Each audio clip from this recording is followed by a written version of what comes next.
Hey, good morning, everybody. It's Dr. Bruce Guillory here with Health Source Chiropractic of Atascocita, coming to you on Wellness Wednesday, September 26, 2018.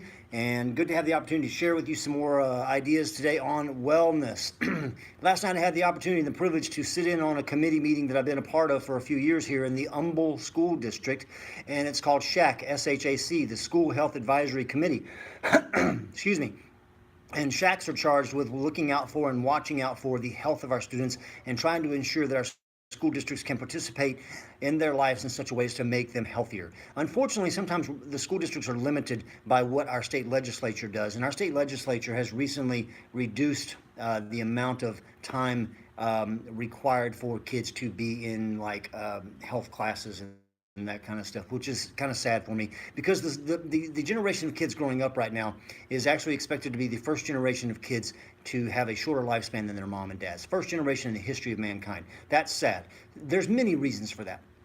And one of which is the lack of activity that our kids see these days. You know, I'm old enough to know what it was like when I was younger, and we were all much younger, and know how much more activity we had, because we didn't have all the things to keep us entertained from a seated position that we have now.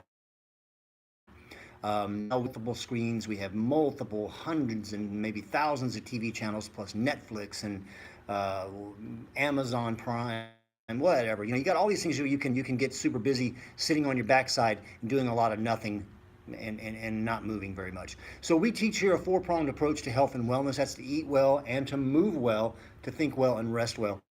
I'm going to talk just a bit about move well today. You think move well, you think exercise, and exercise is certainly important. If you go to the gym, 3 times a week, 5 times a week, 6 times a week, whatever it is, and you spend 30 minutes or an hour there, great. There's absolutely nothing wrong with that. But I want to say that moving well goes beyond exercising for an hour or 30 minutes on any given day. Moving well means to move often, also all day long, because if you spend an hour a day exercising at a gym, but you spend an hour or two a day on the road sitting on your backside, and you spend hours at work sitting on your backside, and you go home and you spend hours on your backside watching TV or doing more work for your company, and you've got laptops and computers to keep you connected, you are not moving well.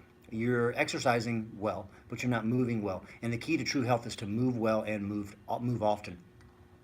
So you have to incorporate throughout the day little movement breaks, is what I say. Every 30 minutes, every hour, get up and do something, whether that's a walk to the bathroom or the water cooler, or you literally stand up and do 10 squats, or you do a set of jumping jacks, or whatever it is, or you go on your lunch break and you decide to do a quick exercise program where you just get up and move, or somehow or another. You've got to do that all day long. That, from a genetic standpoint, is what we require to move well. That, from a genetic standpoint, is what we require to be as healthy as we're supposed to be. Anything less than that, you are movement deficient, and movement is an essential nutrient for your body, and it's an essential nutrient for your brain too, especially as we age. So you've got to move all the time, and movement is important for our brain, not just as we age, but even for our younger generation.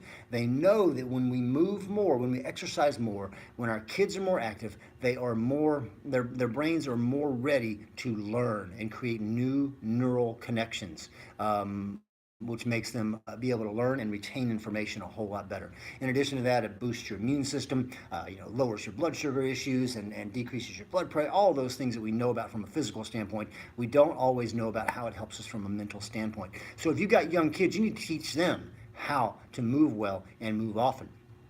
There's a lot of apps out there to start limiting screen time that I'm hearing about nowadays. I don't have little kids anymore to do that, but if I did, I'd be researching that, and I'd be teaching them how to move well and move often. So you got to teach yourself first. You got to lead by example. We have to lead by example. So we try to teach that at our office. We try to do it at our office, and be the leaders in the world of health and wellness by teaching people how to eat well, move well, think well, and rest well. I want to tell you also, this weekend I get an incredible opportunity to sit in and listen to the guy that I consider my hero in the world of wellness, Dr. James Chestnut. I'm currently reading one of his books, and he is the guy who trademarked the phrase eat well, move well, and think well. I happen to add on the rest well portion to it also.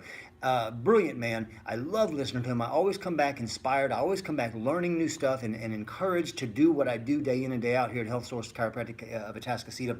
And I'm going to come back Monday probably feeling the same way, and I'll share some more tidbits and nuggets with you on that. But until then, you guys have a great Wellness Wednesday. Make the most of it. Move well, move often. God bless you.